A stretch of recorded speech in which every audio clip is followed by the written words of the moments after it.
السلام علیکم ورحمۃ اللہ وبرکاتہ۔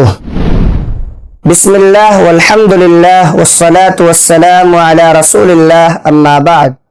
اعوذ باللہ من الشیطان الرجیم، بسم اللہ الرحمن الرحیم۔ قل هذه سبیلی ادعو الی اللہ علی بصیرۃ انا ومن اتبعنی۔ محترم ناظرین کرام، میں نے سورہ یوسف کی آیت نمبر 108 آپ کے سامنے تلاوت کی ہے۔ اس مناسبت سے میری تقریر کا عنوان ہے دعوت کی اہمیت اور ضرورت۔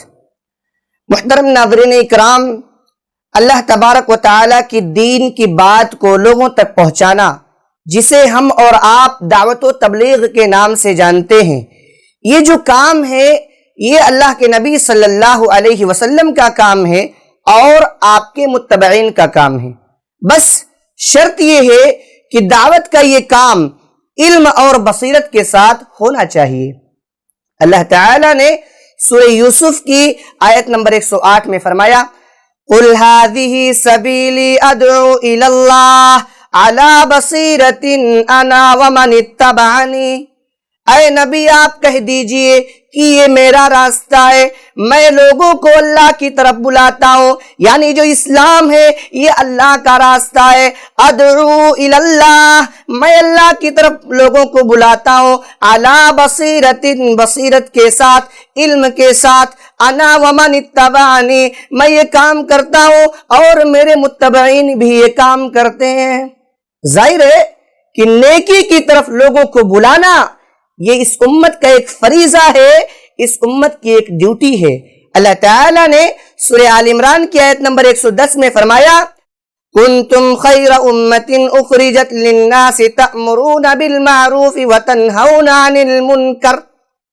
اے مسلمانوں، تم دنیا کی سب سے بہترین امت ہو، تمہیں دنیا میں اسی لیے نکالا ہی گیا ہے کہ تم بھلائی کا حکم دو، برائی سے منع کرو۔ یہی وجہ ہے کہ قرآن مجید کی سب سے چھوٹی صورتوں میں سے سورۃ العصر کے اندر اللہ تعالیٰ نے کامیابی کی جو 4 شرطیں بتائی ہیں کہ سارے کے سارے انسان گھاٹے میں ہیں سوائے ان لوگوں کے جو ایمان لائے، دوسرے نیک عمل کیے، اور تیسرے وہ وَتَوَاصَوْا بِالْحَقِّ، حق بات کی وصیت کرنے والے، حق بات کو ایک دوسروں تک پہنچانے والے، وَتَوَاصَوْا بِالصَّبْرِ، اور صبر کی بھی ایک دوسرے کو وصیت کرنے والے، یعنی اس راہ میں ان کو صبر کرنا پڑے گا۔ محترم ناظرین، دعوت اللہ کے دین کی بات کو پہنچانے کی اہمیت کا اندازہ آپ اس حدیث سے لگائیے۔ صحیح بخاری 3461 نمبر کی حدیث ہے، آپ صلی اللہ علیہ وسلم نے فرمایا، بلغوا عنی ولو آیہ۔ اے مسلمانوں، اے لوگوں، میری ایک بات بھی، میری ایک حدیث بھی، میری ایک آیت بھی اگر تمہیں معلوم ہو جائے تو دوسروں تک پہنچا دو۔ غور کیجئے۔ اسی طرح آپ دیکھیں حضرت مالک ابن حویرث رضی اللہ تعالی عنہ کے بارے میں آتا ہے کہ جب یہ اور ان کے ساتھی آپ صلی اللہ علیہ وسلم کے پاس دین کی بات کو سیکھنے کے لیے آئے اور کچھ عرصے تک رہے، اور جب ان کے جانے کا وقت آیا تو آپ صلی اللہ علیہ وسلم نے فرمایا، صحیح بخاری کی 6008 نمبر کی حدیث ہے، آپ نے فرمایا، ارجعوا الی اہلیکم فعلموہم ومروہم، تم اپنے گھر جا کر کے جو دین کی باتیں مجھ سے سیکھے ہو دوسروں کو بتانا، دوسروں تک پہنچانا۔ وَصَلُّوا كَمَا رَأَيْتُمُونِي أُصَلِّي، اور جس طریقے سے مجھے نماز پڑھتے ہوئے دیکھا ہے اسی طریقے سے نماز پڑھنا۔ غور کیجئے۔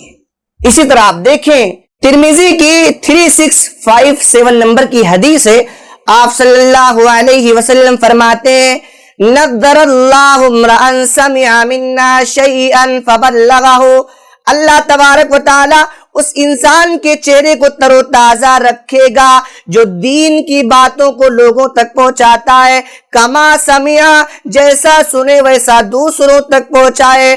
فرب مبلغ او عاب سامع، کبھی کبھی ایسا بھی ہوتا ہے کہ بات جس تک پہنچائی جاتی ہے وہ ڈائریکٹ بات کو سننے والے سے زیادہ اچھی طریقے سے بات کو سمجھتا ہے۔ تو دین کی بات کو ہمیں ایک دوسروں تک پہنچانا چاہیے. اور ایک چیز، بھلائی کی بات اگر ہم ایک دوسرے کو بتاتے ہیں، اگر وہ اس پر عمل کرتا ہے تو ہمیں اس کا بھی ثواب ملتا ہے.